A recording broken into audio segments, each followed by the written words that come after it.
Hello guys, welcome back to another vlog. અત્યારે આવ્યા છીએ અમે ગલ્લા ગામ. અમારા દીદી છે ને એની વાડીએ. અહીંયા વાડીનું છે ને લોકેશન અને આટલામાં એને શું શું રાખેલું છે ને શું શું વાવેલું છે ને અહીં તમને બધાને બતાવું. ગોરવા અહીંયા છે ને વેફર ખાઈ છે. અમારી ગાડી અહીંયા પાર્ક કરેલી છે અને સરસ મજાનું મોટું એવું ગુંદાનું ઝાડ છે એની નીચે. અને પવન અત્યારે બહુ આવે છે એટલે થોડોક નોઈઝ આવશે બધાને. અને સૌથી પહેલાં તો છે ને અહીંયા છે એના બે બળદ બાંધેલા છે અને ગાય છે મસ્ત મજાના ત્રણેય. અને આ બાજુ છે એક નાની એવી વાછડી અને આ સરસ મજાનું એવું ગુંદાનું ઝાડ છે. અને અત્યારે તો ગુંદાની સિઝન છે ને તો બહુ બધા ગુંદા આવ્યા છે. ઓ માતાજી, મેરે કો ડર લગતા હે. ઓલી બાજુ વાછડી છે અને અહીંયા છે મોટું એવું કરંજનું ઝાડ. પાણીની કુંડી તો બધાયની વાડીએ હોય છે. અહીંયા ફી કચોરી રાખે છે વાડીએ.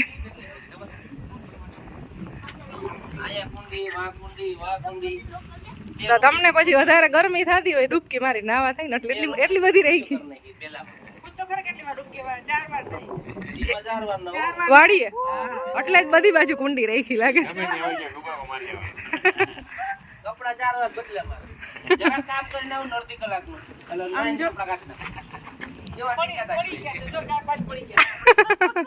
એમ નહીં, ઓલા ખેતીવાડી વાળા હોય ને એને બધાને આખો દિવસમાં એક વખત ક્યારેક નાવાનો ટાઈમ ન મળતો હોય અને આ ખેડૂત 4 વખત નાય.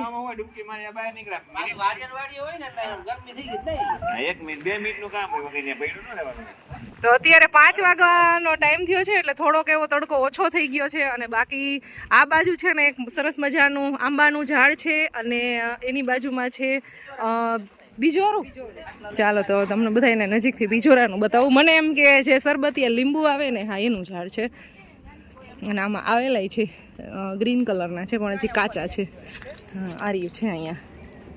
તો બીજોરું આવું આ એકદમ મોટું થાય. આ બાજુ તો બહુ બધા છે, કેટલા બધા આવ્યા છે. અને આ એક સરસ મજાનું એક અહીંયા સેટઅપ કરેલું છે. 2 ટ્રેક્ટર છે ને તો ટ્રેક્ટર રાખવા માટેનું અને ખાટલા ને એવું છે. સવારના આવીને અહીંયા બેઠા હતા, બહુ મજા આવી, બહુ એન્જોય કર્યું આજે વાડીએ. તો અમારા દીદીની વાડી આવી કંઈક છે. અને અહીંયા ઘાસ વાવેલું છે. આને કયું કહેવાય? વાઢિયું ઘાસ. આ એવું કહેતા હતા કે ગ્રીન કલરનું આ ફૂઈટા જ રાખે. તો આવું અહીંયા ઘાસ છે. અહીંયાથી વઢાઈ ગયું છે ને પાછું આ સાઈડનું આવડું થઈ ગયું છે. બાકી બધા થોડાક એવા છે ને જામફળી ને એવા ફ્રૂટના ઝાડ આમ છેક સુધી છે. એલચી અને લવિંગનું ઝાડ છે. એ થોડુંક દૂર છે. એ છે ને તમને અમારો ડેઈલી વ્લોગ જે લોંગ વિડીયો આવે છે ને એમાં જોવા મળશે. અને અમારી ચેનલ છે પરો ખુશી એન્ડ ફેમિલી, અમારી યુટ્યુબ ચેનલ છે, એમાં તમને જોવા મળી જશે. અને અહીંયા એના 2 રૂમ છે. અને આ દીપક કુમારે છે ને આ એનું એક ફ્રેન્ડ રાખ્યું છે અહીંયા. બાકી અહીંયા છે ને 2 રૂમ છે. તો વાડીએ આમ તો બધી સુવિધા રાખી છે. 3 રૂમ છે, ઓલી બાજુ છે. અને અહીંયા રૂમ જ છે પણ ડેલી મૂકી દીધી છે.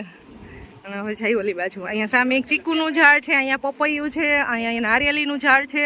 અને ટ્રેક્ટરના ને એવો બધા સામાન ને એવું બધું રાખેલું છે. અને બહુ મોટી એવી પવનચક્કી છે પણ બહુ અવાજ કરે છે. સામે છે કેળાનું ઝાડ છે. ઓલી બાજુ છે વોશરૂમ ને એવું બધું. એક રૂમ અહીંયા છે અને એક રૂમ અહીંયા છે. અને બાકી અહીંયા કૂવો અને કુંડી છે પાણીની. તો વાસણ સાફ કરવાનું ને એનું બધું અહીંયા છે. અને અહીંયા છે કૂવો. પણ કૂવો છે સાવ ખાલી, એમાં પાણી દેખાતું નથી અત્યારે, કદાચ ચોમાસાનું આવતું હશે. તો બસ આવું કંઈક અમારી દીદીનું ફાર્મ છે.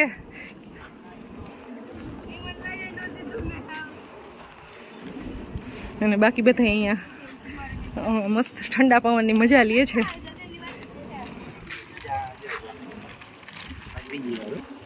કુરકુરે.